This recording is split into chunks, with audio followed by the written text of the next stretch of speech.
So, what happens when you put a racist goblin in charge of your city? Well, what you would expect, basically. Folks, welcome to the channel. This is Fernando, and talking about the riots in Chicago. This is what Lori Lightfoot, this creature here, had to say about it. But I'm not going to use your language, which I think is wrong. Yeah, she's not going to use your language because that would be racist. And the only one that can be racist is herself. Anyone else, you don't have that's an exclusive right of Lori Lightfoot to be racist as hell. Everyone else, just shut up and obey. Now, I do love how diverse this beautiful crowd of young, culturally rich people is. So diverse. Also, someone throwing a brick through yeah, that too. That's also so diverse. There they go. The iconic Millennium Park Saturday. Even more chaos. Super diverse. Jumping and dancing on cars. Also on CTA platforms, smashing. So dancing, that's an artistic expression, right? You're dancing. Yeah, that makes a whole lot of sense. 2 teens were shot in the first block of East Washington Street. Nice. Also, a man in his 40s was allegedly attacked by a group of teens. Group of teens. Things in their own. Listen to her reaction. Who's to blame for this? Of course, well, probably the police officers, the people that were escaping so as to not get murdered. I mean, this is a pretty diverse crowd. If you watch them, there you go. Again, they're dancing, they're expressing themselves. That's always good, right? You see that one there. This creature that I don't want to misgender. I don't even know what the hell that thing is. But you do see. Now, I will say this is, getting a bit racist because I don't see enough white representation in this group. That is something that needs to be pointed out. I mean, there is a white face here. This woman here, she is momentarily part of the group until she got mauled by, so rich and diverse. Yeah, there it is.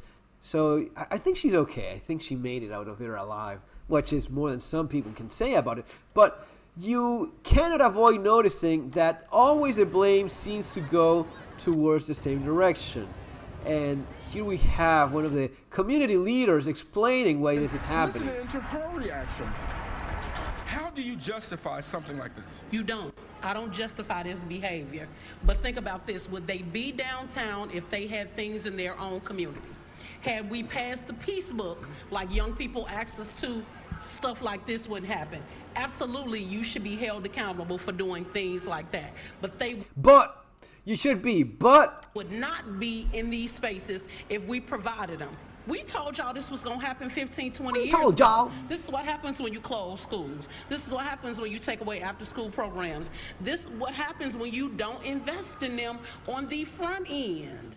The front end, I don't know what the front end is. I assume she's trying to say the front end, but basically it's your fault. It's, it's someone else's fault. It's not the fault of those actually committing these crimes. No, how could possibly that be the case? No, of course not.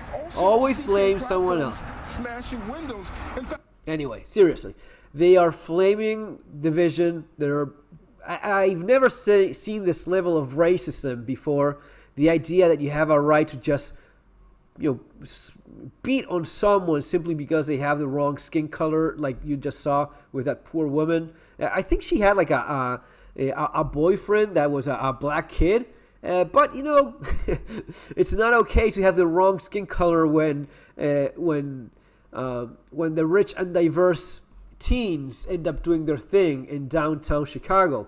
But this is just the tip of the iceberg. This will not get better anytime soon, and people are more polarized than ever. You will see more violence like this as time goes by, especially with the current leadership that you have.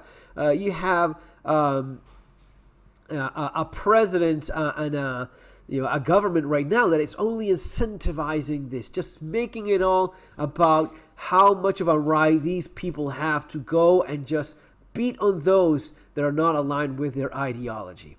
Okay, guys, so as always, prepare, because that's what this is all about. For a lot of this stuff in terms of survival and security when out and about on the street survival skills directly applies to many of these things in terms of how to read the crowd, how to know when things are complicated, how to get yourself out of there, and how to protect yourself. For the economic stuff, you have Surviving the Economic Collapse. One more thing before I go. There's a couple days left for the Star Citizen Free Fly. You play the game for free. That's all in my video games and movies channel. If you want some movie recommendation or a game to play, the Star Citizen Free Fly ends, I think, tomorrow. And if you get the package with a referral that you have there in my channel, you get a free ship, which is always cool. And I'll add you to my friend list to play together because the channel is small, there's not a whole lot of people, and I actually enjoy playing it when you folks are around. See you on the next time. Take care.